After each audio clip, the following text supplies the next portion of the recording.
So one of the best parts of the day was getting to take an hour off. Walter had an hour between class and lunch, and he said, well, normally I go to the library and catch up on my homework. And I actually didn't have any homework with me, so I went to the library and read the newspaper. And as luck would have it, it was a day when the New York Times had an article with a reference to Lewiston, Maine. Now, how often does that happen? The serendipity of having the time to read the paper and learn something more about whoopie pies. I think one of the most important capacities we aim to teach at a liberal arts college is how to see things from multiple perspectives. And it's also one of the hardest things we ask people to do.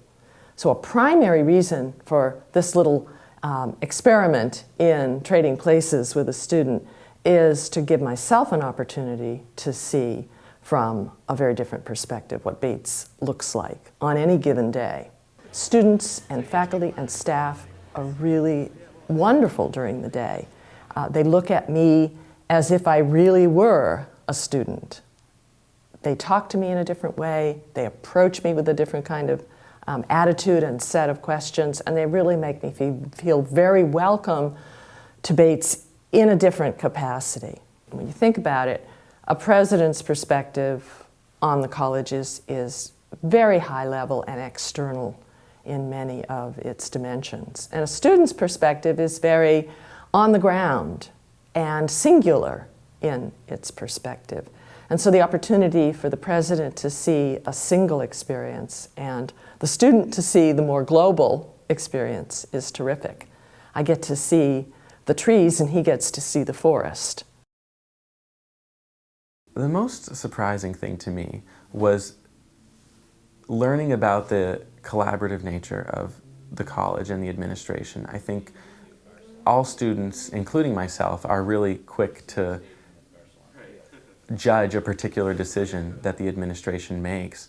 And I think we often don't realize how much goes into those decisions. You know, there's a whole number of deans and President Hansen, and there's a ton of conversations that always take place on one particular, subject. And I think we often don't always consider, those conversations. And I think it was really great and really sort of a capstone for me to see how much goes into every little decision that students don't know, because they care so much about our everyday experience at Bates.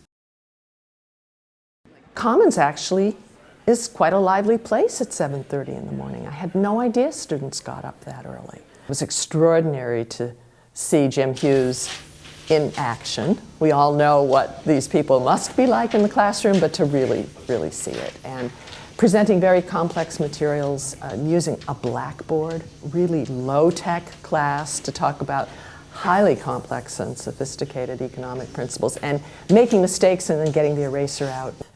At lunchtime, I got to meet some more first-year students that Walter had recruited to sit with me, and again, that beginning to feel even more and more that glue of belonging. I was really being accepted into the chaos that's Commons at lunchtime. That's a very different place than it is at 7:30 in the morning.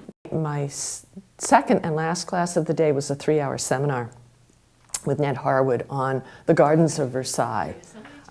12 other students and myself.